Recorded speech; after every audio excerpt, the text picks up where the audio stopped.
Religi Pagi, Pro 1 RRI Samarinda. Assalamualaikum warahmatullahi wabarakatuh, pendengar Pro 1 RRI Samarinda. Sikap kita seorang muslim menyandarkan hati kita kepada Allah Subhanahu wa taala. Bagaimanakah perspektif tawakal itu sendiri secara luas nanti akan disampaikan pada narasumber kami yang pagi ini sudah siap terhubung di link Zoom RRI Pro 1 Samarinda. Kita sapa beliau, Ustadz Dr. Iskandar MAG. Assalamualaikum Ustadz. Waalaikumsalam warahmatullahi wabarakatuh. Pendengar Pro 1 RRI Samarinda, kita akan dengarkan tausiah yang disampaikan oleh narasumber kami dari UINSI Samarinda. Bertawakal itu berprestasi. Kami persilahkan Ustadz Dr. Iskandar MAG. Silakan Ustadz menyampaikan tausiahnya. Assalamualaikum warahmatullahi wabarakatuh. Alhamdulillah. Wassalatu wassalamu ala rasulillahi sayyidina Muhammad ibni Abdullah wa ala alihi wa ashabihi wa man tabi'ahudah wa mawalah amma ba'd. Para pendengar RRI Pro 1 Samarinda dimanapun berada, alhamdulillah di kesempatan pagi ini kita mendapatkan rahmat, anugerah, hidayah Allah sehingga masih bisa melaksanakan aktivitas dan kewajiban kita sehari-hari sebagai hamba Allah, terutama dalam upaya kita mencari karunia yang Allah berikan kepada kita berupa rezeki, kenikmatan hidup, dan kebahagiaan hidup. Maka tema yang akan diangkat di kesempatan kali ini adalah berkenaan dengan tawakal kita kepada Allah. Sebuah upaya untuk merenungkan kembali atau mengkaji kembali makna daripada tawakal, agar kemudian makna tawakal itu tidak disalahartikan atau disalahpahami. Karena mungkin sebahagian orang ada yang mengartikan tawakal itu sebagai sebuah kepasrahan, ketidakberdayaan karena kekalahan untuk meraih apa yang menjadi prestasi hidup. Padahal sebetulnya tawakal itu kalau kita perhatikan dalam seluruh ungkapan Al-Quran, itu digunakan dalam bentuk kata kerja. Tawakkalu, yatawakkalun. Dan itu sekaligus menunjukkan indikasi bahwa sebetulnya pemaknaan tawakal itu merupakan sebuah proses atau sebuah kerja yang sifatnya kreatif, dan karena itu menjadi sebuah prestasi hidup. Sehingga tawakal itu merupakan upaya menanti atau penantian prestasi dari apa yang sudah kita lakukan secara maksimal untuk meraih apa yang kita inginkan. Itu sebabnya dalam satu ungkapan ayat dikatakan fa iza azamta wa iza azamta fatawakkal 'ala Allah. Kalau kita sudah berazam, azam itu artinya niat dan sekaligus kerja keras. Jadi kalau kita sudah berniat, punya motivasi yang kuat dan tinggi, kemudian kita sertai dengan kerja keras, kerja maksimal, dan sekaligus kerja yang cerdas, maka Allah mengatakan fatawakkalu atau fatawakkal 'ala Allah. Maka kemudian kita bertawakal kepada Allah, serahkan semua prestasi itu kepada Allah, karena hanya Allah yang bisa menilai apakah akan bermanfaat, akan berpahala, atau malah sebaliknya dari apa yang sudah kita lakukan. Jadi tidak serta-merta kemudian orang sebelum berusaha, sebelum bekerja, lalu menggunakan istilah tawakal. Karena tawakal itu di depan, itu akan keliru. Ya, karena kalau tawakal itu di depan, itu maknanya adalah sebuah pesimistik. Oleh karena itu tawakal itu diletakkan di belakang, di akhir dari suatu karya atau perbuatan maksimal yang kita lakukan. Makanya kata-kata idza azamta fatawakkal, kalau Anda sudah berniat dan bekerja keras, fatawakkal, maka bertawakal. Ahli bahasa mengatakan huruf fa di situ, maka di situ mengandung arti jeda waktu yang begitu panjang.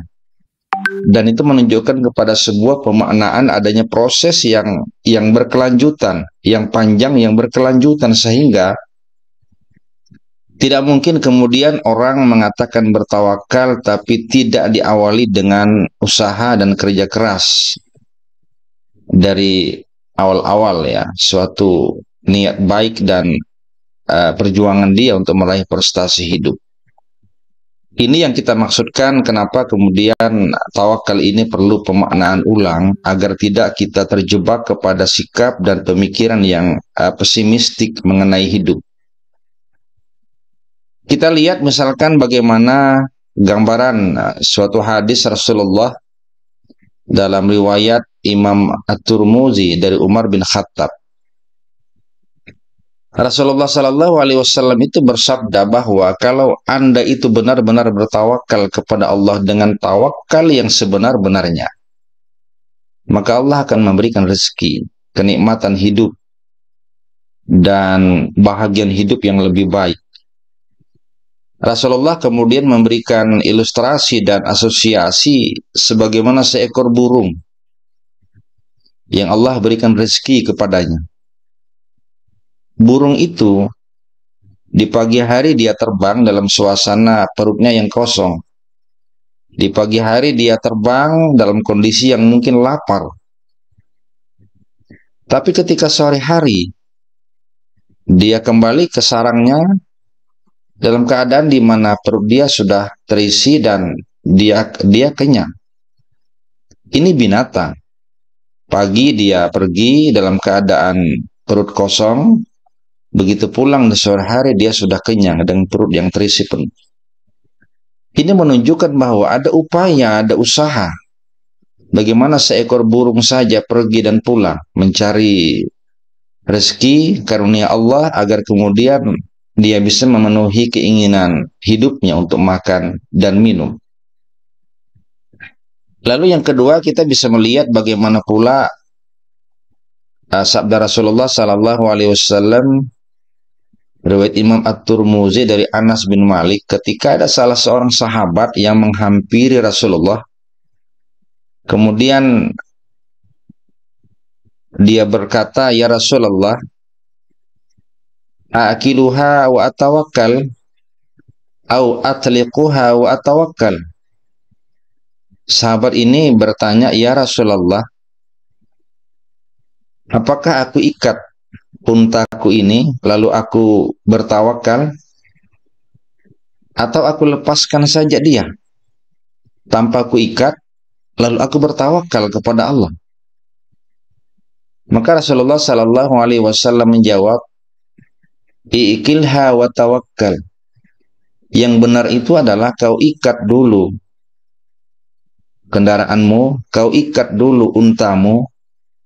Setelah kau ikat dengan kuat, dengan kencang, baru kau bertawakal kepada Allah. Ini sekaligus memperkuat pemahaman kita bahwa tawakal itu adalah akhir dari upaya ikhtiar maksimal kita kepada Allah. Upaya akhir maksimal kita dalam meraih cita-cita, keinginan, atau azam kita untuk mendapatkan sesuatu yang lebih dalam kehidupan ini. Maka sekali lagi, tawakal itu adalah di akhir, bukan di awal. Karena di awal itu adalah sebuah nilai pesimis atau pesimistik. Belum lagi kita bekerja, kita sudah pasrah. Memang tawakal itu secara bahasa artinya adalah at-tafwid, bagaimana kita menyerahkan, mempasrahkan diri kepada Allah dan menyandarkan diri kita kepada Allah. Apa yang kita pasrahkan, apa yang kita serahkan kepada Allah? Prestasi. Kita sudah melakukan hal yang maksimal atas apa yang kita inginkan, yang kita capai, lalu siapa yang memberikan putusan terbaik tentang nilai kualitas yang kita lakukan kalau bukan Allah? Maka serahkan kepada Allah. Itu artinya tawakallah kita kepada Allah. Allah memberikan nilai atas apa yang sudah kita lakukan. Seakan-akan Allah memberikan angka prestasi hidup dari perjuangan yang sudah kita lewati. Bagaimana mungkin Allah memberikan nilai prestasi sementara kita belum bekerja, belum berusaha? Orang ingin naik haji, tidak mungkin dia semata-mata berkata, aku bertawakal saja kepada Allah, nanti akan saatnya tiba, saya pasti akan bisa naik haji. Tidak mungkin, karena harus ada upaya. Harus menabung dulu, harus belajar dulu, mendaftar dulu, sampai kemudian saatnya tiba, maka akan bisa naik haji. Itu proses. Dan tawakal itu proses yang maksimal. Kita sudah melakukan. Ketika semua itu kita lakukan, lalu Allah yang menentukan. Dan apa yang Allah tentukan tentunya merupakan hal yang terbaik bagi kita, meskipun di mata kita mungkin itu mengandung ketidakbaikan. Karena Allah Maha tahu di balik apa yang Dia putuskan untuk kita. Para pemirsa dimanapun berada, lalu yang kedua, saya ingin katakan bahwa tawakal itu sebetulnya adalah ma'rifah berab wa sifatih. Bagaimana kita bisa mengenal Allah sebagai Tuhan pengatur dan kemudian Allah yang punya sifat. Sehingga dengan bertawakal kepada Allah kita akan semakin paham bahwa yang mengatur hidup ini adalah Allah Subhanahu wa taala yang Rabbul Alamin. Yang kedua, isbat fil asbab wal musabbibat. Kita akan tahu kemudian hidup ini ada hukum sebab akibat. Bahwa tidak ada yang terjadi tanpa sebab, dan sebab yang paling utama itu ialah Allah Subhanahu wa taala. Maka karena itu, apa yang menjadi sebab dari keinginan kita misalkan ingin naik haji? Ya berusaha dengan cara menabung, kemudian mendaftarkan diri dan menunggu dengan penuh kesabaran. Itu adalah sebab. Bagaimana mungkin orang bisa kaya? Ya sebabnya dia harus bekerja keras, kemudian gemar menabung dan hemat dalam menggunakan harta yang dia miliki, tidak boros. Itu adalah sebab daripada kaya. Maka tawakal itu akan membawa orang untuk bisa memahami sebab akibat dari suatu persoalan kehidupan. Dan Allah itu adalah penentu, atau apa yang disebut dengan al-musabbibul ula. Dia merupakan sebab yang paling pertama. Maka akan menambah semakin kuat bahwa Allah itu adalah yang menjadi sebab. Dan kita menelusuri sebab-sebab itu sehingga kemudian kita bisa meraih apa yang menjadi putusan atau ketentuan Allah Subhanahu wa taala. Rusukhul qalb fi maqami tauhid tawakkul. Kita akan bisa menambah bagaimana kesyahduan hati, ya, ketetapan hati untuk kita bisa mengesahkan Allah. Karena kita sulit bertawakal kepada Allah, mempasrahkan diri kepada Allah kalau kita belum secara tulus dan kokoh hati ini untuk mengesahkan Allah. Jangan sampai nanti kita akan pasrah atau berserah diri kepada selain Allah. Ini akan bisa mendatangkan apa yang disebut dengan kesyirikan. Kita pasrah, kita menyandarkan diri, tapi bukan kepada Allah. Itu namanya adalah sebuah kesyirikan. Maka tawakal itu adalah bagaimana kita memantapkan hati untuk terus mengesahkan, mentauhidkan Allah Subhanahu wa taala. I'timadul qalb 'ala Allah wastinaduhu ilaih wa sukunuhu ilaih. Kalau kita bertawakal kepada Allah itu, kita sandarkan semuanya kepada Allah, hati kita akan tenang.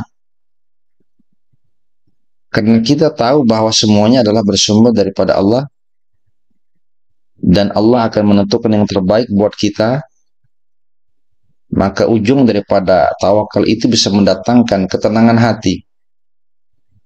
Maka dipastikan orang yang tidak bisa atau sulit bertawakal kepada Allah, itu akan sulit mendatangkan ketenangan hati dan jiwa. Sebagaimana orang yang kalau sudah bersandar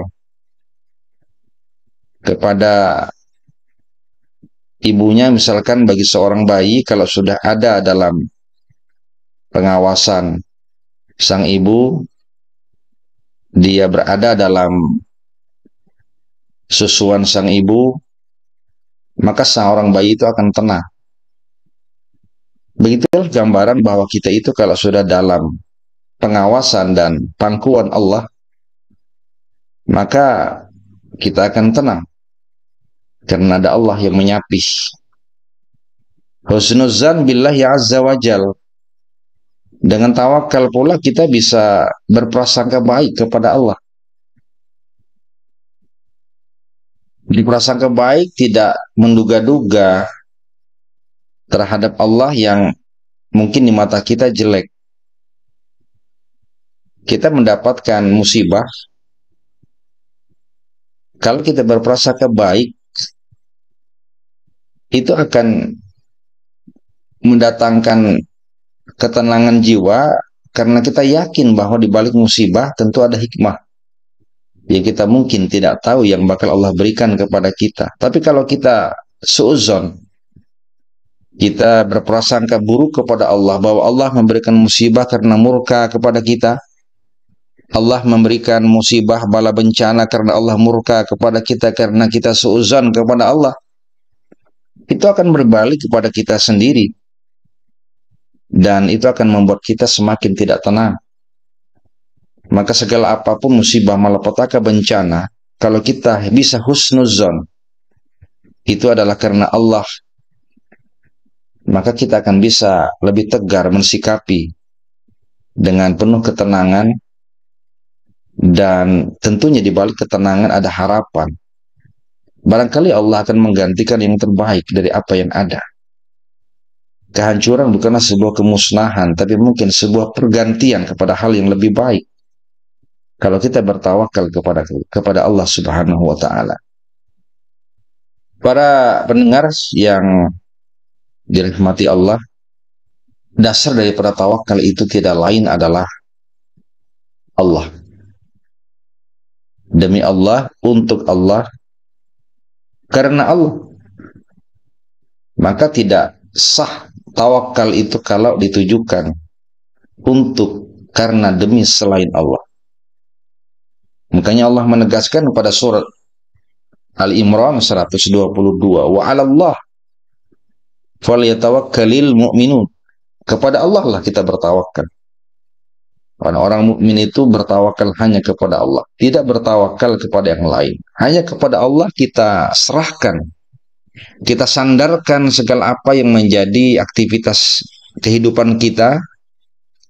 Kita serahkan kepada Allah yang Maha menentukan akan kualitas amal dan perbuatan kita, dan Allah yang lebih tahu apa yang terbaik buat kita. Dan karena itu sebahagian para ulama mengatakan tawakal itu sebagai sebuah kewajiban, karena perintah wa tawakkal 'ala Allah innahu huwas samiul alim. Ada surat yang ke-8 ayat ke-61, dan bertawakallah kepada Allah. Sebuah kata perintah. Sebahagian ulama mengatakan, iya, karena ini perintah, maka hukumnya adalah sebuah kewajiban. Jadi seorang mukmin itu wajib bertawakal. Artinya, kita wajib menyerahkan diri, menyerahkan apa yang kita lakukan itu kepada Allah. Dan dalam arti, kita melakukan apa yang menjadi kewajiban kita, Allah yang menentukan, putusannya di tangan Allah. Jadi tawakal itu menanti prestasi. Dan yang terakhir, bahwa tawakal itu harus senantiasa menjadi output dari niat dan motivasi yang tinggi untuk meraih kebaikan dalam kehidupan. Wa idza azamta fatawakkal 'ala Allah. Innallaha yuhibbul mutawakkilin. Kalau kita sudah memiliki niat tekad bulat, tentu dengan segala usaha yang maksimal kepada Allah, maka bertawakal kepada Allah. Allah itu maha senang kepada orang-orang yang bertawakal. Dan jangan lupa, kalau kita sudah bertawakal kepada Allah, kita serahkan semua ini kepada Allah, maka siapa yang kemudian mencukupi, menggenapi kalaupun ada kekurangan? Allah. Itu sebabnya orang-orang mukmin itu berkata, waqalu hasbunallah wa ni'mal wakil. Cukuplah Allah itu yang menjadi lengkap, penggenap kalau kita mengalami kekurangan. Manusia punya keterbatasan ketika dia melakukan amal, perbuatan, kerja dia tidak maksimal, tentu banyak kekurangan di sana sini. Tapi kalau kemudian kita sudah niatkan itu demi karena untuk Allah dan kita serahkan kepada Allah, maka seakan-akan Allah itu yang menggenapi, yang melengkapi apa yang menjadi kekurangan kita. Hasbunallah wa ni'mal wakil. Ni'mal maula wa ni'man nasir. Wa may tawakkal 'ala Allah fa innallaha azizun hakim. Dan kalau sudah Allah yang menggenapi, maka tidak ada kebaikan yang kita dapatkan kecuali adalah kebahagiaan, kebaikan dunia dan pahala yang besar pada kehidupan akhirat. Maka orang yang bertawakal kepada Allah, orang yang senantiasa mendapatkan kebahagiaan. Dan bahkan dalam sebuah hadis Rasulullah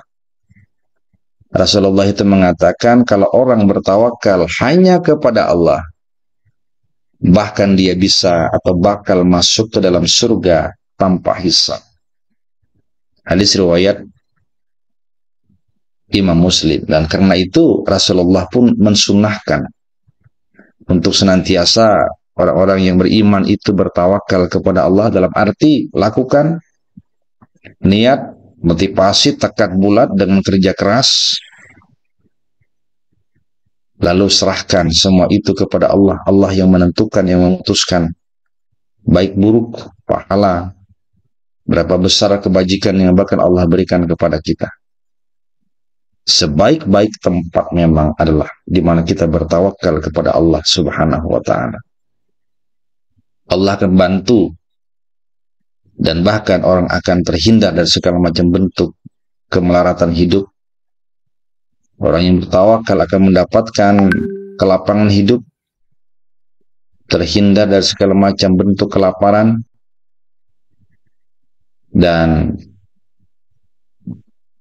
kita akan mendapatkan kecukupan dan penggenapan dari Allah Subhanahu wa ta'ala. Maka oleh karena itu, kita tidak salah paham dengan makna tawakal. Bukan sebuah kepasrahan karena tidak diawali dengan usaha ikhtiar di awal, atau kita pasrah total karena ketidakberdayaan, karena ketidakmampuan.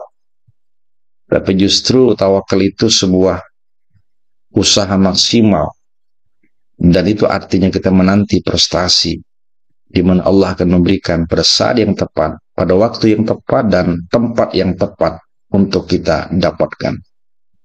Demikian para pendengar yang dapat saya sampaikan di kesempatan yang penuh barokah di pagi hari ini. Semoga kita bisa mengawali aktivitas hidup dengan semangat dan tujuan motivasi demi karena untuk Allah, dan kita akhiri dengan tawakal kita hanya kepada Allah, sandarkan semua itu hanya kepada Allah.